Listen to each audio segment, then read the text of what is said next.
Hello, dear friends at Cardiac Radio. Here we are. One more series, one more book, new discoveries about the self, about life, immortality. And you're welcome to join us. Today we begin a new series. It's 15 cases of reincarnation.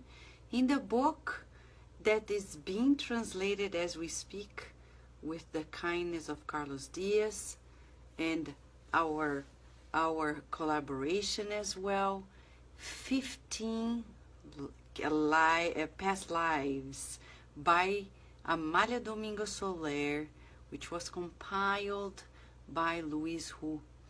And pretty soon we're going to be able to deliver the translation to Luis Hu, the editor, and from there on, hopefully it's going to be able for release and publication, and you'll be able to access it. What a joy, isn't it? It's a joy to be here. It's a joy to find new ways of discovering life through our own inner journey. Isn't that right? I know many of you have been in touch with us, our 11 p.m. hour. Some people ask, why 11 p.m.? Because 11 p.m. is the last hour of the day. And we are the workers of the last hour. Don't you think so? I think so too. We're the ones who are waking up and sharing the news that have been touching our hearts, changing our lives, moving ourselves forward to unimaginable ways and locations in this world. And by the way, talking about locations, in this hour we have collaborators in every part of the world, loving and kind people who have been joining forces with us in this beautiful works of the soul, right? So we're going to begin before we talk about the book and go through the therapeutic conversation. These are therapeutic conversations. We're going to say hi to those who are here live. If you're watching this or listening to this through Cardiac Radio or YouTube, other hours, not live, on demand, remember, we also want to hear from you.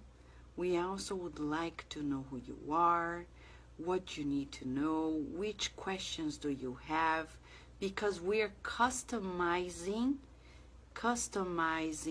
the programs to reach you. Who isn't suffering in the world? Everyone is. What can we do? The more we know about the laws of life, the better we're going to adjust ourselves and minimize the suffering of others and ours as well. Okay? I truly have to say I've missed all of you in this work. We had to give a break. We were forced to give a break for several reasons, but we're back. And we're very grateful to God and very grateful to everyone who has been on this journey with us together in this beautiful discovery. May I say hi to those who are here live? Why not?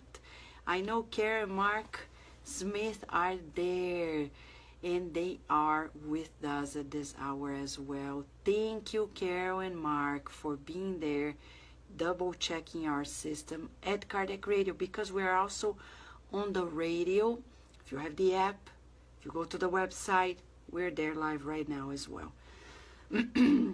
Rihanna, how are you, Rihanna? And by the way, for those who are listening to us, the campaign for the book drive to South Africa is ongoing, and you can help us. Just go to Cardiac Radio's website and you know information about it all. My dear cousin Erica and Danny, thank you for being here. They did fantastic work helping us at the symposium, which was fantastic.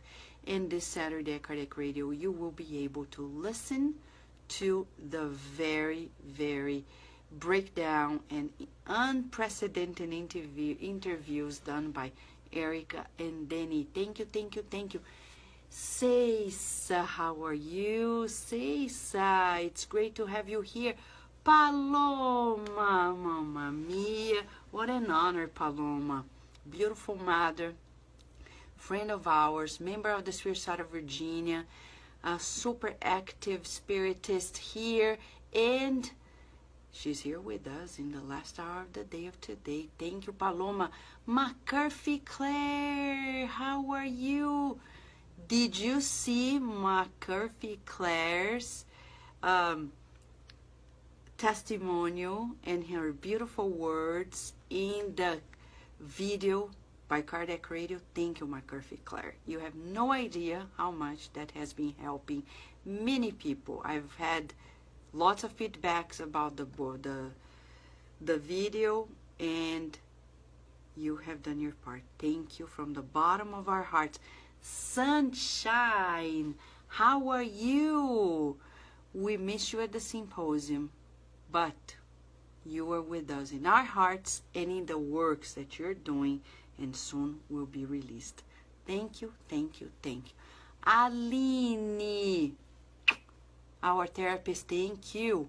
So excited. Me too. All of us. Solange, you're reading the book. Beautiful Solange. Thank you, thank you. Rudy, we're back on track finally. Yes, Sunshine and Rihanna. It's a joy to be here. Luciana Nicoliello, member of the Spirit Side of Virginia. Super active, super friend. And I got to know that it was your birthday yesterday. Can you believe it? It just escaped us. But, you know, you're not going to escape us. From us, from our hug tomorrow at the center, Luciana. Patricia, how are you? And Tiago, Nina, love the pictures, love the children, beautiful family. Thank you. And if you are in Nevada County, Sunshine back, Sabine back is taking care of it. So get together with them. Publio Lentas, Canada presence. My friend, how are you? Leticia, can believe it, Leticia. Super friend as well, member of the Spirit Side of Virginia. She's the vice president of the Medical Spiritist Association in the United States with Sonia Doi. She's here with us. Thank you, Leticia. And I know Juliano, somewhere there, right? Ready, friend? Angelita, how are you? I know you guys at the Yes just had a beautiful meeting. You're getting in, and we're happy to have you here. Friends, these 15 cases of reincarnation are unique. Amália Domingo Soler, if you want to know more about her, go to thespiritistmagazine.com. Our magazine, and this periodical that comes every 3 months never stops, thank God. And on issue 30th, which was released in July of 2015, there's a beautiful article by our friend Alba Morales about the amazing Amália. Amália Domingo Soler was this beautiful Spanish lady born in the 18th century. She was born November 10th of 1835 in Seville, Spain. She discarnated on April 29th, 1909. And she was blind when she was 8 days. They realized she was blind. She was blind.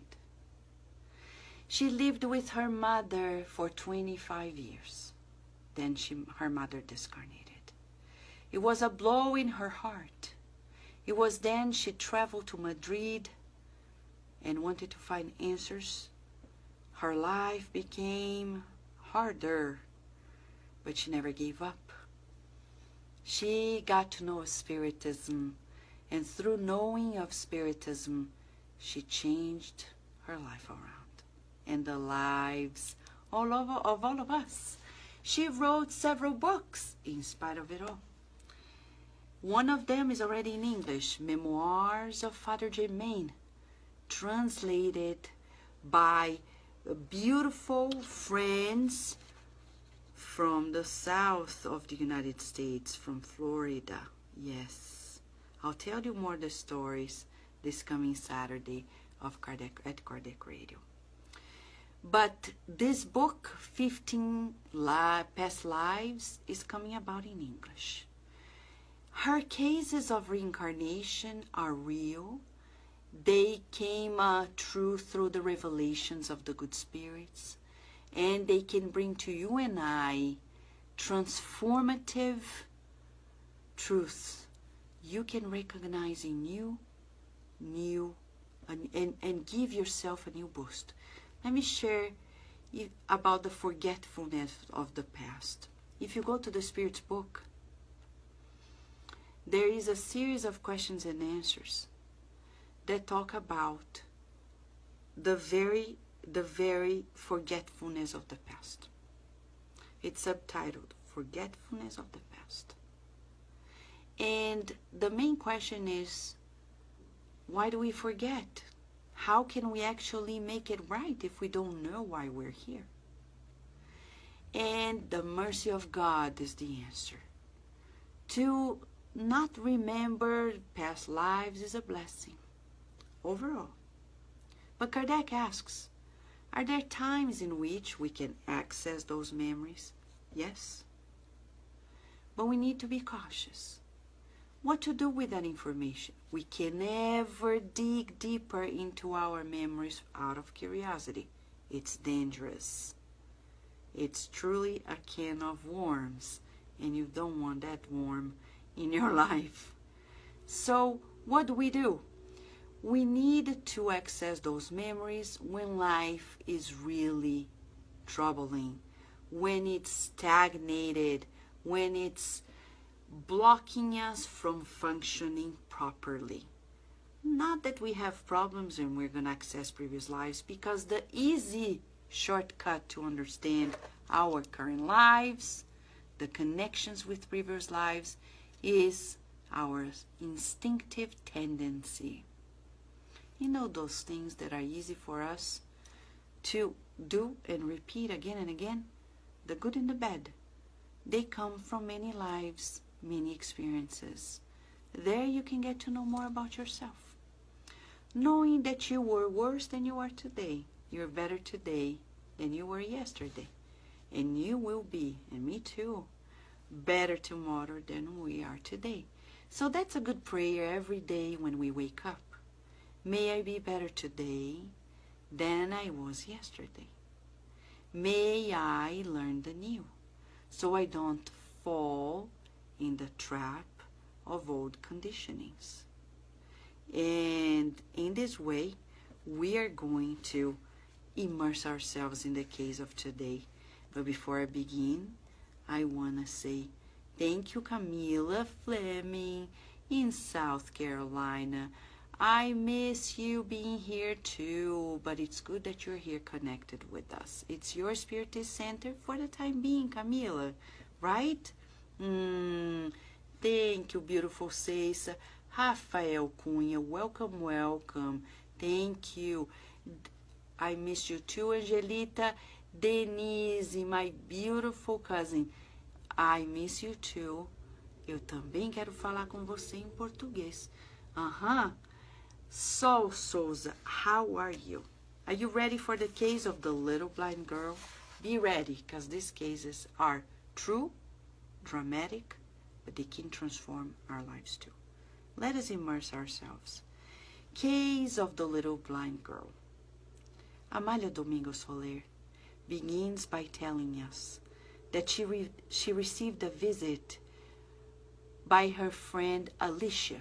Alicia, who was a very dear person to her, a very distinct woman, who had an aristocratic, way of being very polite, very well instructed, and truly spiritist. She was married, a good mother, and dedicated herself to her family. But she never disclosed to the family, never bothered her family with the teachings of Spiritism because they didn't agree with her. So she never created friction with them regarding that. That's interesting. But you know, one day she was talking to Amalia, and in her conversation, the case is a little bit long. I cannot read word by word. Excerpts, so we can go to the point.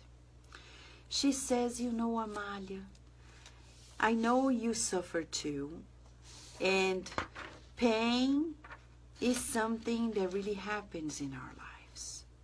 And you know, my husband discarnated, but he discarnated in a very difficult way. And Amalia said, how did he die? How did your husband die?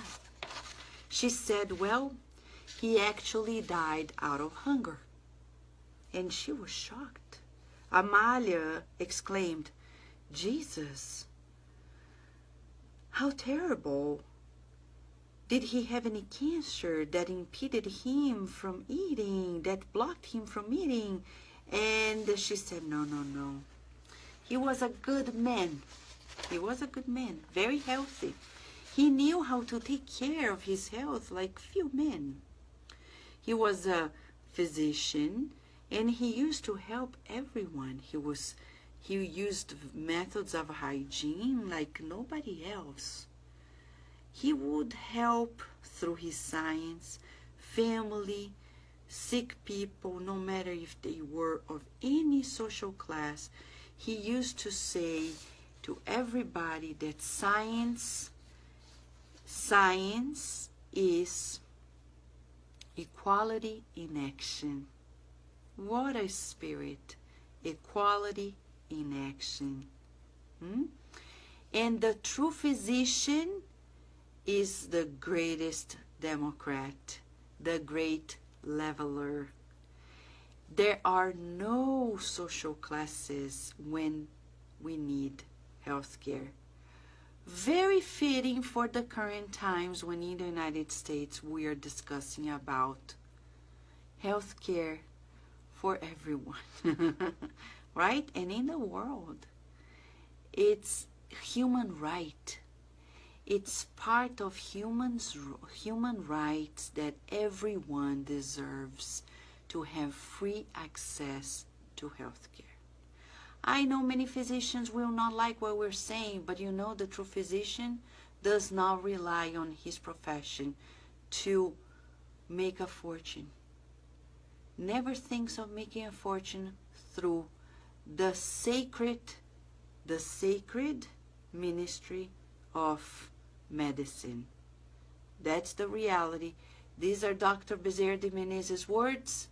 This was also the slogan by Dr. Marlene Nobre, and this is hopefully the next step in the world, right? Hello, Dejanira, Sueli, Dejanira, João Carlos Batista, friends. Our dear Dr. Joyce Magalhães is here, and she attests to this veracity, right, my friend? You are an advocate for the cause. I know Leticia is as well, Sonia Doi, and many others who are spiritists, right, Juliano? Right, Simone. Beautiful works for the children in Orlando, Simone. Now, so why did he die out of hunger, right? Amalia then said, well, he may be doing well in the spiritual realm.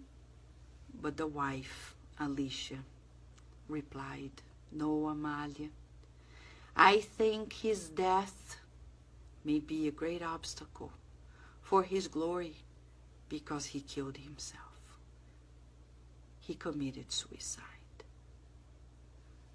Amalia then asked, what was the reason for such a violent determination? And Alicia says, well, I'm going to tell you, Amalia, one of my daughters got married, and she gave birth to a beautiful girl with beautiful eyes that seemed to be two stars. And when she was born, my husband, her grandfather, the grandfather of the baby, he was mesmerized with the little baby. Grandpa and the granddaughter were two bodies in one soul. Every time they were together, they were happy. My husband rejuvenated after the birth of the little girl. Every time he had the baby in his arms, he renewed himself. And he would be so caring and diligent regarding the little one that he avoided any health issues that happened to her. He prevented each and every occurrence. But one day, she contracted the smallpox, and it attacked her eyes. She couldn't see any longer the little girl. My husband didn't want to eat or sleep anymore. He was devouring the books, searching for light for those eyes that were his life. He was so dedicated, but he couldn't find any solution to heal the eyes of his granddaughter. And he said, I will do something. I will do something. But he never found it. He never found a solution for it. And he was desperate. I can believe I restored the vision of many people, but I cannot restore the vision of my angel. Now she's gonna use a glass eye, and she only is gonna be able to see half through the world. And because he was not able to cure the blindness of one of the eyes of the little girl who was his granddaughter, he refused to eat. He refused to drink water. No matter how hard I tried, said the wife. He used to tell me, it's to no use that you tell me anything. I cannot eat or drink water. 2 days before he died, he asked me to eat for fruits, but it was too late. He died out of hunger, and the only thing he said, when we serve to no use, we need to leave our place to others. And Amalia asks, what is the connection between his soul and the soul of your granddaughter? Where does it come from, that relationship? And that's when Alicia, very humbled by the scenario that she lived in, she asks Amalia, could you please ask your spirit guide, Amalia, to know the history of these two spirits? I would be very grateful. Why did my husband die in such a way? He who was such a serious, committed man, who was very kind to everyone. And Amalia said, I promise you that in the first opportunity, I will ask my spirit guide. And now you're going to hear the words of the spirit guide of Amalia Domingo Soler, who brought this information to her through psychography. Okay? So let us listen, because the lesson serves a purpose to you and I. We need to observe that there are instinctive tendencies, like the tendency of this grandfather and the granddaughter, They loved being together, and this is not because of the ties of the blood. Why is it? Where are the roots of that affinity, of that love? And why his frustration for not being able to heal? Says the mentor of Amália Domingos Soler, your impulse to know the past as well as Alicia's is fair. And it's the object of the study that I'm going to share with you. Pause. Many people, unlike Allan Kardec, unlike Amália Domingos Soler, unlike Chico Xavier, don't want to dig deeper in the details of lives to know more the solutions of people's problems. And that's a problem. This is not curiosity. It's about relieving the pain. Spiritism is the promised consoler. We can ask the spirits in cases like this, why? I remember people asking Divaldo Franco in front of me, why Divaldo? This is happening in my family. And I witnessed Divaldo Franco very privately but kindly sharing the information that the spirits brought to console the person's heart by telling details of previous lives. There is a fine line between knowing out of curiosity and knowing because we really need to heal our hearts. But we can't put this two aside. If the spirits don't think we should know, they won't tell us. But if we need to know, and if it's going to bring relief, they will. Listen to this case. The man who died out of hunger, whose name is Raul, and his granddaughter were two spirits who have been together for many centuries. Many centuries. They have been united by all different types of terrestrial ties. And in the latest incarnations, they were inseparable friends. Inseparable friends in previous lives that now are reunited by the ties of grandfather and granddaughter. How many friends we have today that will be in our family tomorrow? How many people in our family today will be friends tomorrow? This is the reality of reincarnation. That's why we need to look at people in the eyes and say, I care about you, not because you're in my family, not because you're my friend, just because we are children of God. Right? Aren't we? We are the children of God. We are the children of God. We've reincarnated to learn to do good, and to do good to all without exception, including people who apparently have nothing to do with our lives. Right, Carol Correa? Yes, sunshine. Yes, friends. Yes. For many centuries, Raul used to heal the sick. The little girl in this reincarnation as his granddaughter, in a previous life, was a disciple of Raul, an assistant, very dedicated assistant.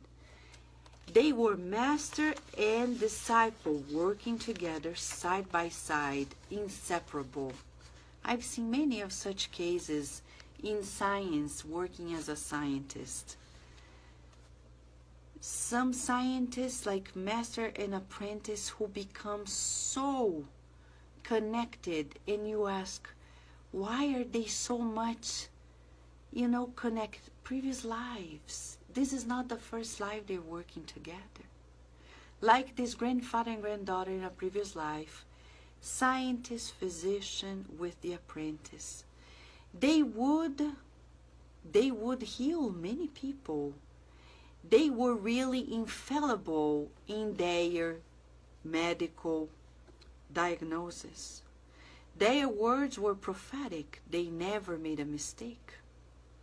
They always maintained the well-being of health and prevented diseases.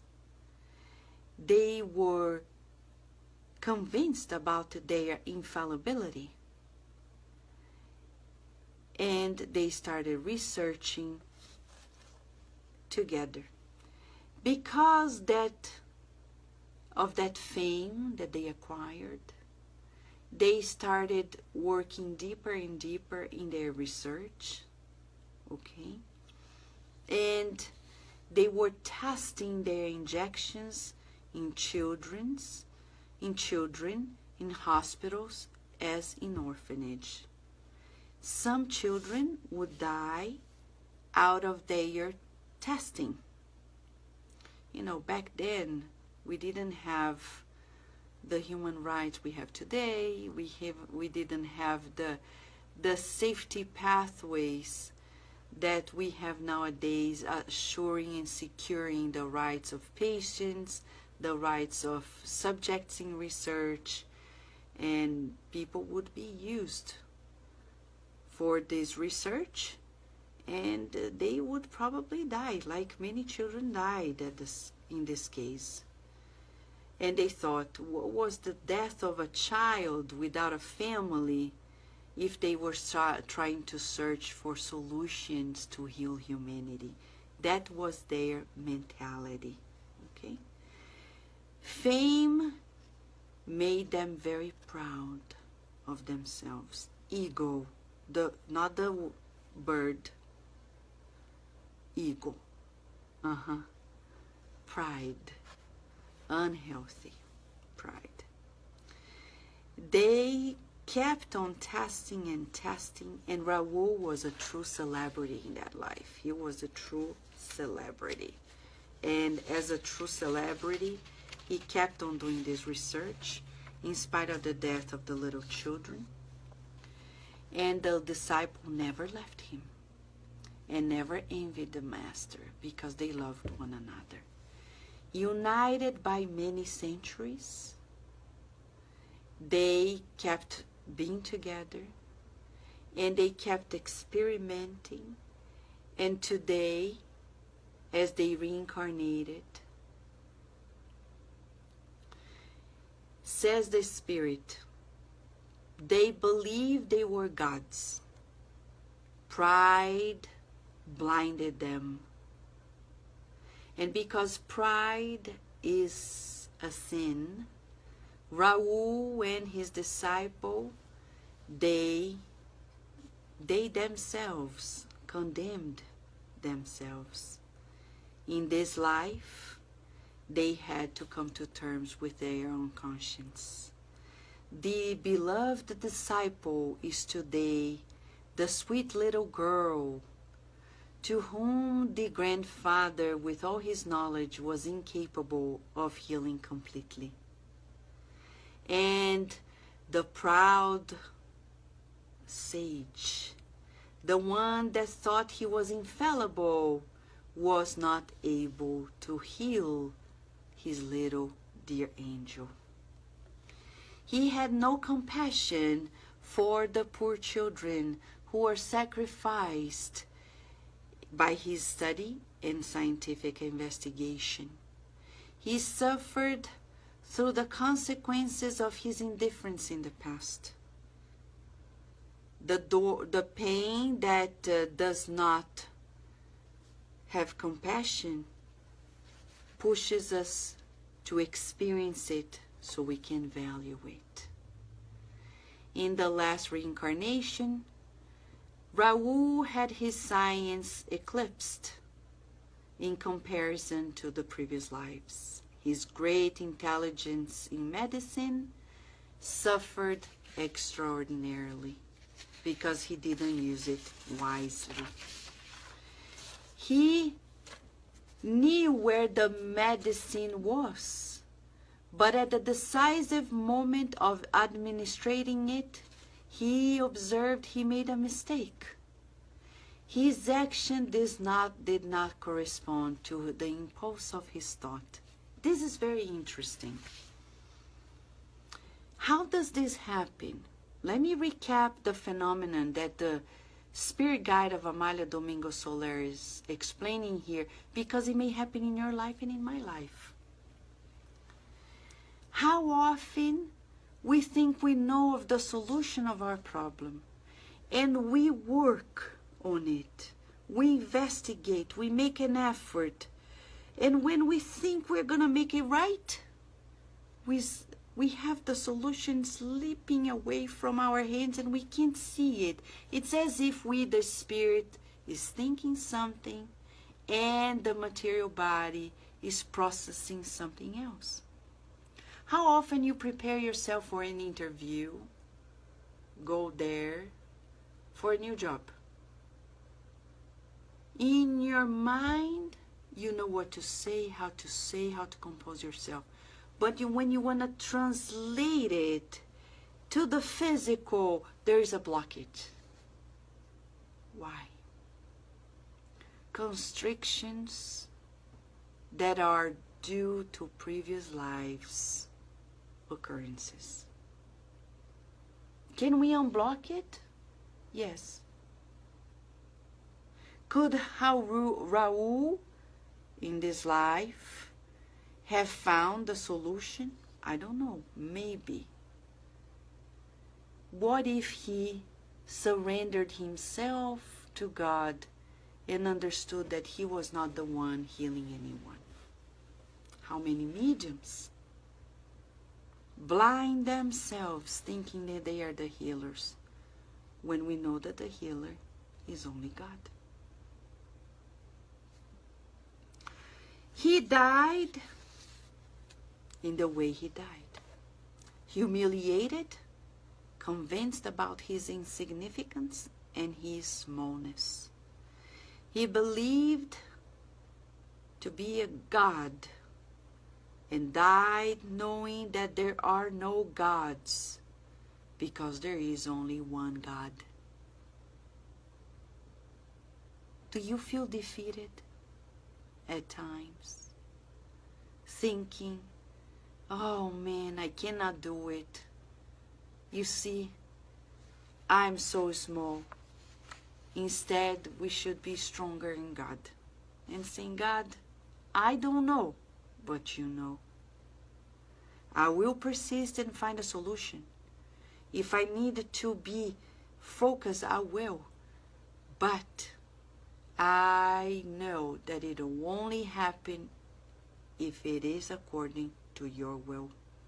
May your will be done on earth as it is in heaven, where harmony is taking place. Which means we need to find harmony with God. Raul is a case of ego domination. How often we feel defeated like Raul, and we surrender to depression because we think we are gods. And if I cannot solve the problems of my life and the life of my loved ones, then there is no reason to live. When we have that attitude, we're trying to become more than God. It's not about us. It's not about any of us. It's God's will. Right, Lea Severo? Lea Severo. We're very grateful that you're here. Abby, tia Abby, thank you for being here with us as well. Beijo. At the end of the case, let's listen to the final words of the mentor before I give you a beautiful exercise Mentor Joseph is giving to us. Right? Right, Rudy? We're renewed with this beautiful story. It says here that the scientific pride, in a way, blinded Raul. Now he is in a better state because he recognized that there is only God. We are happy to be here too, Leia, and with you too. Raul discovered that the unknown science, with its marvelous power and strength, can only happen because of God. Bottom line of it all, says the mentor. He says, study carefully this brief report that I mentioned about the death of the proud sage. It's not enough to penetrate the temple of science. It is fundamental to learn to love and feel compassion. For us spiritists, it's a lesson. We cannot, I've had the opportunity to exercise science for more than 2 decades. And I tell you, the Spiritist teachings are so wise because the knowledge of science can never overshadow the need to love and to feel compassion. People are not going to come to know Spiritism because of science. Because Spiritism is the promised consoler. They are going to come across the scientific pathway of Spiritism because they need answers for their pain. Not because science, I've never heard science compassionately treating anyone. I've never read a paper that talks about it. That's not the subject of science, but it is the objective of the Christ consciousness, of the Spiritist teachings. Science is blessed, but it's not the solution to the world and for the world.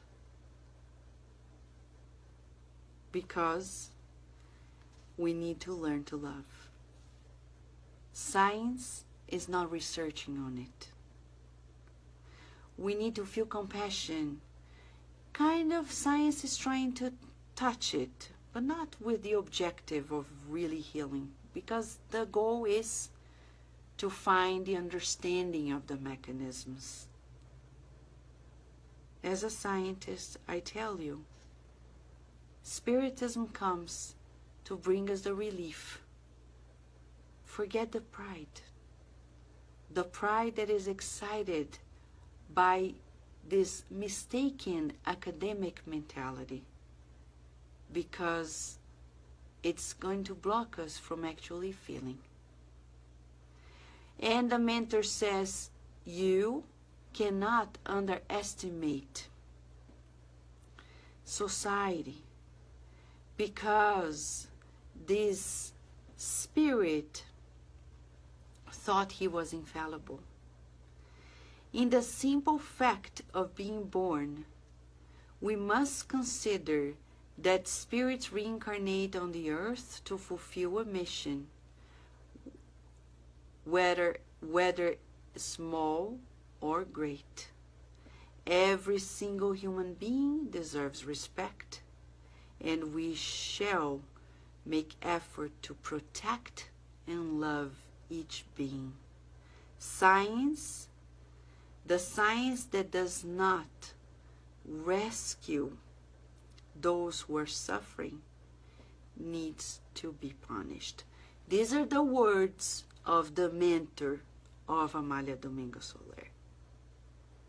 We need science with compassion, like Dr. Bezerra de Menezes said, and like Dr. Marlene Nobre often mention in her talks. So Amália ends up by saying, the Spirit is right when he says we need to study the story of this man who thought of himself as God and valued very little the life of others and his own body. What a great mistake. How necessary it is to understand about life after death. If Raoul knew, he wouldn't have surrendered to desperation, destroying his body. On the contrary, he would have made double effort to give light to the blind, knowing that suffering is never irreparable. Only the study of Spiritism will be great for us before pain. And Amália ends up by reminding us of how one life connects us to the next. How much the knowledge we know can boost our lives to humility. Today, as we talk about pride, in our therapeutic conversation, we're being asked to work on our humility. How many aspects of our lives are pushing that button? Be more humble. Be more humble, Vanessa. Be more humble, Vanessa. But what is to be more humble? To be quiet and not talk to anybody? Or to talk with everybody with true respect, feeling that you need to serve humanity all the more? Right, Lívia Trevisani? What an honor. And Aidan Cazares and Constant Franklin. Here we have an intercontinental group serving this community. So friends, we're going to end up this beautiful reflection about Amália Domingues Soler's case with a visualization, because these are therapeutic conversations. And we are going to end up with a visualization of release, because we need to forgive ourselves from previous lives' mistakes and the mistakes that are incurred against us, so we can regain humility, or actually boost it to higher levels. Shall we? You can close your eyes if you want. I'll keep my eyes here half open, half closed, to guide you into a short visualization to release these ties, the shackles that Emmanuel says of the past, trying to make efforts to seek the good, feel the good, visualize the good, and mold the good with all the resources we can. So let us breathe in and out, feel comfortable where you are. If you're driving, don't close your eyes, just listen. If you are doing anything else, take this visualization and play it some other time so you can dive into it. Breathe in and out, feeling the joy of this moment. Breathing in and out, let us visualize ourselves above the timeline of our many lives. Breathe in and out, and visualize yourself. Look at the past and visualize your heart radiating healing light of forgiveness. Tell yourself to your past lives, experiences and choices, I forgive myself for the choices driven by pride, by ego. Repeat it. I forgive myself for the choices made out of pride, ego. And once again, I forgive myself for the unhealthy choices I made in the past due to pride and ego. Visualize the light of God enveloping you and the timeline of your experiences melting the nodule of disturbances with the light of love, releasing you to new learning opportunity. Breathe in and out and tell yourself, I am open to the new. I am open to the good. I am open to learn to serve God. Breathe in and out and look at the timeline of your future. Visualize a garden of peace in your relationships, in your connections of the heart. Only light, only peace. Visualize the good in your life.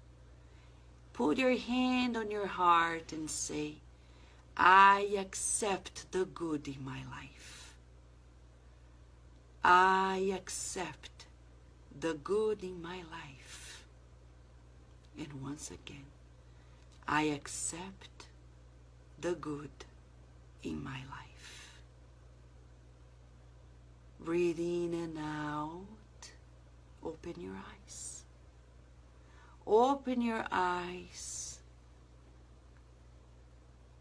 and propose yourself. Let us propose ourselves in the day-to-day to really work out these beautiful affirmation. I am a child of God, learning to do good, reincarnated to learn to do good. Shall we? I am a child of God. I am a child of God. I reincarnated to learn to do good. And I want to do good. And I want to be better. And for everything that was unhealthy, I forgive. Mine or others. Begin anew. How are you feeling, friends? This is the beginning of 15 cases of past lives that also match so much of our lives. Thanks to Amália Domingo Soler, we have the opportunity of revisiting our instinctive tendencies and turn our lives around. For those who are going to go to sleep, we wish you a productive night of sleep, in the good, in the learning. For those who are going to continue their day, like Rihanna in South Africa, Julie in Australia, friends in other parts of the United States, like Sunshine or others, or those listening to us on demand, we wish you a beautiful day of lots of healing and forgiving. Thank you, Simone, for being here. Thank you, Rihanna, Sunshine, Simone. If you have any questions, send it to us. Thank you, dear Leah. Send it to us and we'll incorporate it. Thank you, dear Carol Correa, and many other friends. We will be with you tomorrow at 11 p.m. Eastern Standard Time with the second case of Past Life by Amália Domingo Soler. Thank you very much. May God bless us, everyone.